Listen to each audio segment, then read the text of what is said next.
Meus irmãos e minhas irmãs, vos saúdo com a paz do Senhor. Sou o professor Gisel Costa e este é o seu canal EBD em Ação. O canal feito especialmente para você, para abençoar com a sua vida, com os subsídios doutrinários, subsídios históricos, subsídios culturais, subsídio geográfico, todos os subsídios que nós pudermos disponibilizar aqui para ajudar o professor e a professora. Aqui estaremos disponibilizando para ajudar a sua aula cada dia a ser uma aula mais importante, mais interessante, mais ricas em conteúdo. E que os alunos também possam estar satisfeitos com seu projeto de ensino, com seu plano de aula. Então, professor e professora, esteja à vontade aqui neste canal. Bem-vindo a você que está acessando pela primeira vez o canal EBD em Ação. E eu te convido para que você se inscreva no canal, porque você pode ser participante dos grupos que são inscritos. E assistindo os vídeos você pode dar um like, dar um likezinho assim, um joinha. É um sinal de gostei, porque contribui com o nosso trabalho. Você pode ativar o sininho também, tem um sinozinho aí no canto. Você ativa ele porque todas as vezes que aqui postarmos vídeos novos, você recebe em primeira mão. Aí você é notificado do vídeo novo e você pode assistir e receber estas informações ricas. Então inscreva-se no canal. Agradeço aos que já estão inscritos. Eles têm comentado, têm argumentado, têm compartilhado, têm divulgado esse trabalho. E cada dia cresce o número de inscritos. E isso é bom para a obra de Deus, porque o Evangelho está sendo propagado.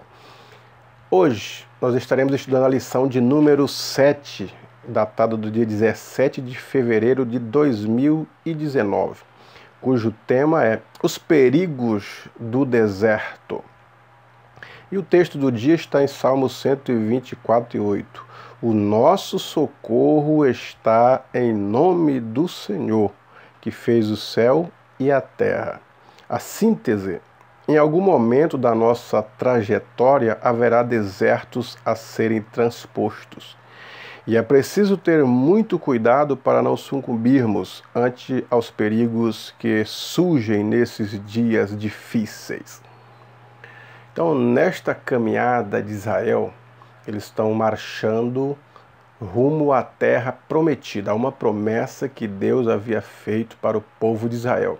E eles acreditaram nas promessas, perceberam os milagres das pragas no Egito, foram libertos, atravessaram o Mar Vermelho e agora estão no deserto na caminhada.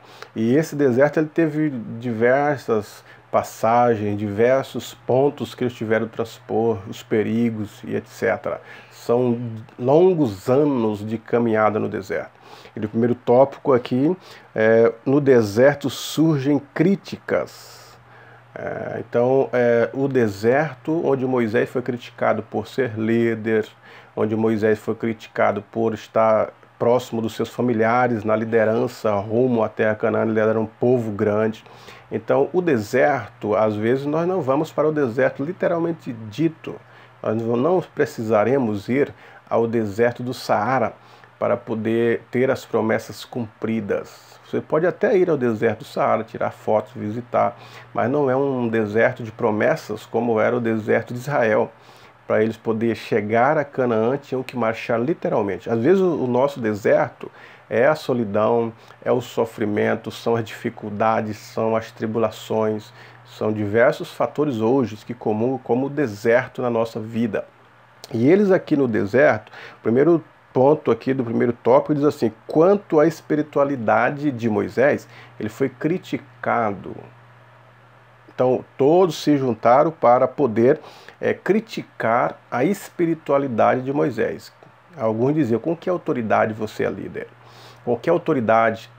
Arão é o sumo sacerdote, porque o sumo sacerdote atendia dentro do tabernáculo. O sumo sacerdote era responsável por ouvir o povo e oferecer sacrifícios pelos pecados do povo. E Moisés era o responsável por ouvir de Deus e dar instruções a Moisés. Moisés era o responsável por ouvir as instruções de Deus e transmitir elas a Arão, para que fizesse a liderança, ou ouvisse o povo ou orientasse o povo nas ofertas e nos sacrifícios de acordo com a lei que Deus havia dado a eles. E isso era uma liderança importante, um cargo importante, que causou inveja nos demais. Coré, que fazia parte de outras propostas, ele era da tribo de Levi, Coré, Datã e Abirão, todavia não alçavam funções sacerdotais, que eram uma função importante. E alguns eram famílias de guardas, guardavam o tabernáculo de dia e de noite através de turnos.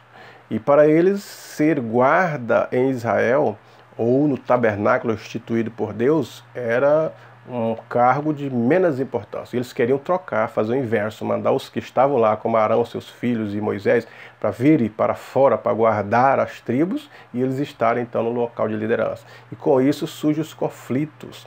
E eles tentam colocar dúvida diante da espiritualidade de Moisés, diante da autoridade espiritual. Moisés, ele tinha de Deus a escolha. Deus escolheu Moisés. Ele não queria o cargo. Ele disse, leva Arão, manda fulano, manda cicrano. Ele falou, não, é você quem vai.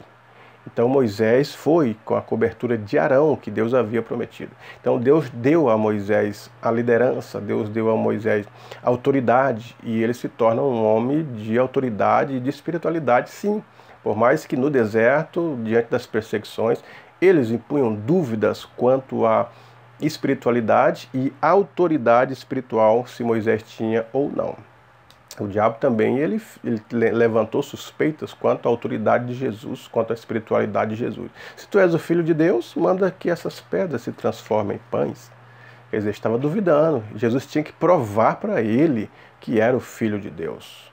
Ô, meu irmão, quantas pessoas eles se intitulam espirituais e outras pessoas destituem aqueles que são espirituais. Eles querem ditar normas. Hoje, na presente era, no meio da igreja, nós temos por comum visão, acordo, entendimento, que uma pessoa espiritual é aquela que dá glória a Deus muito alto. Uma pessoa espiritual é aquela que ora longas horas de joelhos. Uma pessoa espiritual é aquela que revela, que tem visões, que traz profecias. Uma pessoa espiritual é aquela que se veste diferente das demais, que se destaca. E às vezes a espiritualidade ela é medida nesse tipo de termômetro. São estereótipos, são pensamentos que adequamos, e isso não é ser espiritual. Alguns até medem a espiritualidade das pessoas pelos dons que ele possui. Ele tem muitos dons, profetiza e dá certo, é um homem espiritual. Mas não é assim que nós medimos a espiritualidade de ninguém, não há um termômetro. Existem prerrogativas bíblicas para falar da espiritualidade das pessoas que servem a Deus. A Bíblia apresenta os frutos do Espírito. Ela fala que aquele que é espiritual vive sob os domínios do Espírito, é dominado pelo Espírito de Deus. E ele obedece à voz do Espírito de Deus. E não precisa a gente ser diferente. Não precisa a gente se excluir das demais pessoas, estar isolado, estar no patamar mais alto e ter os olhos altivos, olhar as pessoas por cima, como se estivessem embaixo e nós estivéssemos numa categoria maior. Não é assim. Quando uma pessoa de fato, ele é uma pessoa espiritual e que se aproxima de Deus, cada vez que nos aproximamos de Deus, a luz de Deus, a glória de Deus e a perfeição de Deus faz-nos enxergar os nossos defeitos. Quanto mais chegamos perto de Deus, que é o sol da justiça, mais nós vamos percebendo o quanto somos imperfeitos e o quanto vemos a dependência que temos desse Deus. E precisamos desta dependência. É assim que funciona. Então, quando as pessoas eles se arrogam que já está num grau de perfeição maior do que os demais, é porque eles estão longe de Deus ainda. E o segundo ponto é quanto à moralidade. Moisés ele tinha uma atitude irresponsável por constituir Arão, por orientar o povo, era isso que ele jogava, sobre a moralidade. Qual que é a moral que você tem? Agia irresponsavelmente em relação ao povo, isso é porque quando faltavam as coisas, o povo estava com sede. Moisés nos trouxe para morrer aqui de sede. No Egito tinha muitas fontes de água, e por que não estivemos lá para morrer lá? E agora nos trouxestes aqui. Então jogavam em cima de Moisés que ele era uma pessoa que faltava moralidade. E o padrão moral está relacionado às leis morais de Deus.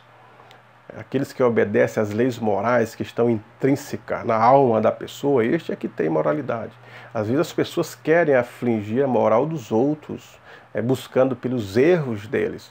Observe que Cristo disse para aqueles que acusavam a mulher adúltera, dizendo desta forma: aquele que não tem pecado atire a primeira pedra, porque eles se arrogavam que ela tinha feito um pecado e merecia morte, nem a vida ela merecia. E trouxeram a lei de Moisés para provar sobre isso. Todavia eles faltavam com a moral porque estavam cumprindo a metade da lei. A lei dizia que era para vir diante do juiz e das autoridades para ser julgado e apedrejado, tanto o homem como a mulher que foi apanhada em adultério. Mas parece-me que há um certo preconceito que eles trouxeram só a mulher, deixaram o homem.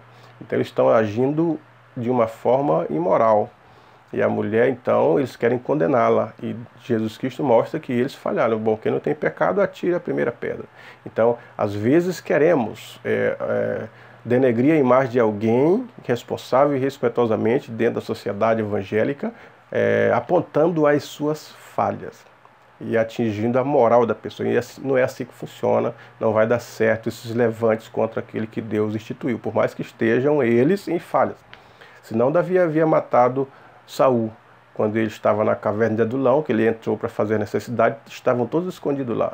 E os próprios companheiros de Davi disseram: olha, Deus entregou ele na tua mão, é só alcançar a lança sobre ele e matá-lo. Ele disse: longe de mim levantar a mão sobre o ungido do Senhor. Por mais que Saul estivesse cheio de falhas de pecado, ele não quis então intentar contra a vida de Saul. E assim nós vemos a Arão e outros sendo injuriados por aqueles que diziam que Moisés não tinha moral para estar ali diante do povo. Terceiro ponto aí do primeiro tópico diz: quanto à sinceridade, Moisés também foi questionado quanto à sua sinceridade, porque ele pede para os moabitas passagem para poder passar dentro dos territórios dos moabitas rumo a Canaã. E ele promete deixar o povo em paz, simplesmente quer a passagem. Mas os moabitas não acreditaram na sinceridade de Moisés. E foi posta ela em dúvida: será? E não deixou os israelitas passar dentro dos territórios dos moabitas, causando um prejuízo muito grande. Eles tiveram de dar uma volta enorme. Então a liderança aqui de Moisés foi posta a sua sinceridade em xeque. Assim também na nossa vida. Às vezes as pessoas querem questionar a nossa sinceridade. Quanto aos jovens, alguns acreditam que a juventude não consegue ser pessoas sinceras em seus afazeres, nos estudos, nas faculdades, nos colégios, nos trabalhos, nos relacionamentos, nos namoros, na participação de cada um na sociedade evangélica. E às vezes põe em xeque porque é jovem. Mas a Bíblia ela dá um vasto valor a esta juventude, dizendo assim que eles, como purificará o jovem o seu caminho? Observando segundo a sua palavra. João chega a postar, dizendo assim: vos escrevi, jovens, porque sois fortes e já vencestes o maligno. Então há uma sinceridade sim no meio de todo o povo de Deus. Nós temos que contar com essa sinceridade, acreditar nesse chamado, nessa proposta, nesse voto, nesta vida devota a Deus para uma vida de santidade. Então são lições que nós vemos aqui nessas lições de jovem, nesse trimestre de 2019, que expressam exatamente experiências para o jovem, para a liderança, para qualquer um que queira aprender mais de Deus e se manter uma pessoa íntegra e fiel a Deus. Segundo ponto: no deserto a obediência é testada. Moisés era um homem obediente. Moisés é um homem que atendeu o pedido de Deus. Quando Deus chamou ele, ele tentou se esquivar do chamado, mas ele não resiste ao chamado e ele vai tirar o povo de Israel. Era obediente. Ele vinha seguindo as normas de acordo com Deus ia orientando a Moisés, ele ia orientando o povo de Israel. E ele ia obedecendo às leis. Agora, chegou um momento que a sua obediência é testada. O primeiro ponto fala: pode-se perder a paciência no deserto. Moisés é chamado na Bíblia de o homem mais manso da terra, porque lidar com uma multidão. Só homens, eram mais de 600 mil homens, fora as mulheres, as crianças, a juventude que acompanhava, totalizando mais de 2, alguns falam 3 milhões de pessoas. Era uma nação que ele estava no comando de Moisés. E Moisés, então, ele recebe críticas destas pessoas, recebe injúrias, as pessoas se levantam contra ele, ele está indo, está conseguindo trazer o contorno e a aprovação de Deus. Mas chega um momento que esta obediência ela é tão testada que o homem mais manso da terra, ele também tem os seus momentos de tempero, né? É chamado os temperamentos da pessoa, ele aflora e a partir daí podemos, se não controlar, não tivermos o controle que a Bíblia chama de domínio próprio no fruto do Espírito, né? Ter o domínio do tempero, da hora de falar, da hora de agir correta, a gente faz algumas coisas que às vezes pode desagradar a Deus ou até infringir na desobediência a Deus, e a gente, essas cegas do teste da desobediência, do teste do temperamento, falamos ou fazemos coisas que depois venhamos a nos arrepender. Então, o nosso temperamento ele tem que ser controlado. Tem que ser controlado pelo Espírito. A nossa fala, as nossas atitudes, as nossas ações, elas devem estar sobre a égide do Espírito de Deus. É se dominar, dominar a si próprio, né? Não ir a lugar por qualquer impulso, não falar pelo impulso, não agir pelo impulso, para até às vezes magoar alguém. Mas ter o domínio certo. O que eu poderia falar agora, eu me controlo e espero, conto até 10 e dar um contorno na situação do tempero aí que pode se exagerar e se aflorar e às vezes venhamos a pecar, a falhar ou a magoar as pessoas. Então é o tempero, é um deserto que nós passamos para irmos nos moldando, se tornando pessoas melhores, mais dominantes, mais dependentes de Deus, com essas lições que aprendemos no deserto da vida. O texto diz ainda no segundo tópico, segundo ponto, pode-se perder o equilíbrio. Então Moisés, que sempre foi equilibrado, mostrado na Bíblia como um homem mais manso, paciente. Então, de tanto povo injuriar, queremos água, nos trouxestes do Egito para morrermos aqui neste local que não tem água. Cadê o teu Deus? Por que tu não age? Injuriaram tanto que Deus disse a Moisés, Moisés, vai e fala à rocha, que ela vai jorrar água para o povo de Israel beber. E o povo clamando, falando injúrias contra Moisés, e ele então perde o equilíbrio, como diz aqui o ponto do segundo tópico, e em vez de falar a rocha para que ela produzisse água, ele bate com o seu cajado, com a sua vara sobre a rocha e fere a rocha. E Deus não havia dito para Moisés ferir a rocha, mas para falar a rocha. E ele, por não observar, por estar sob pressão, sobre um teste do povo, sobre aquela aflição do povo, ele simplesmente perde o equilíbrio e fere a rocha. E ferindo a rocha, desobedeceu a palavra de Deus, que era simplesmente para falar. A rocha era o símbolo de Jesus. Jesus é a rocha, tu és Pedro, e sobre esta pedra edificarei a minha igreja. A rocha é símbolo do Mestre. Nós observamos em Daniel que ele, no sonho de Nabucodonosor, da estátua, ela completa, uma pedra foi cortada sem mão e atingiu os pés da estátua, e esta estátua se tornou em pó. E a pedra foi crescendo, crescendo, crescendo e tomou conta da terra. Esta pedra é Cristo, que o reino de Deus vai crescendo, vai se alargando até o reino que ele chegar propriamente dito a dominar sobre todos. Então, a pedra era símbolo, era a rocha ferida de Meribá. Ele estava em Meribá, que Moisés feriu essa rocha, foi conhecida como a rocha ferida de Meribá. Esta rocha é o símbolo de Cristo que jorra água. Ele disse isso para a mulher samaritana em São João 4, né? Aquele que beber da água que eu lhe der, nunca mais terá sede, porque se fará nele uma fonte que salte para a vida eterna. Então, Jesus Cristo como a pedra, ele disse para Pedro que era pedra, e agora essa pedra jorrando água para a mulher samaritana. Que bonito essa passagem. Que simbolismo, né? Que lições nós temos aqui para a juventude perceber que a água que sacia a sede da nossa alma, essa sede da busca, essa sede da felicidade, essa sede das realizações, sede dos sonhos, sede da esperança, sede de dias melhores, sede de uma vida profícua que a juventude hoje busca, em Jesus Cristo nós matamos essa sede. Nós podemos realizar através das promessas, debaixo das promessas dele, como ele estava realizando para Israel, ele pode realizar essas promessas para a nossa vida, debaixo das promessas dele, porque ele é a rocha que sacia a alma. O terceiro tópico do segundo ponto é que, diante da pressão e a desobediência, a perca de equilíbrio, pode-se perder a condição, pode-se perder a promessa condicional. Pode-se perder a promessa, e essas promessas são condicionais. Qual que era a condição de Moisés? Obedecer a Deus, obedecer a lei de Deus, instruir o povo sobre essas leis, orientar de acordo e entrar diante do trono, entrar diante de Canaã. Estas eram as promessas. E eles não poderiam falhar. E Moisés perde o equilíbrio, desobedece às palavras de Deus, fere a rocha que simbolizava Cristo, e agora ele perde a promessa. Que promessa? De entrar na terra. Moisés, você não vai entrar com o meu povo na terra de Canaã, porque falhaste, feriste a rocha em vez de falar a ela. Então, por causa dessa perca de equilíbrio, ele perdeu isso. Observe que se a gente perder o equilíbrio e desobedecer a palavra de Deus, todas aquelas promessas que Deus prometeu para aqueles que fossem fiéis, elas são canceladas, porque são promessas condicionais. Tem até um jargão no meio do povo evangélico dizendo assim: quem tem promessa de Deus não morre. É uma meia-verdade, porque quem tem promessa de Deus não morre enquanto estiver fiel, enquanto estiver obediente, enquanto estiver com equilíbrio. Aí não morre. Mas se sairmos debaixo da bênção, debaixo da promessa, debaixo da obediência de Deus e da sua palavra, essas promessas são canceladas. Porque Deus não tem compromisso com o ímpio, com os infiéis. Ele tem compromisso com aquele que é fiel.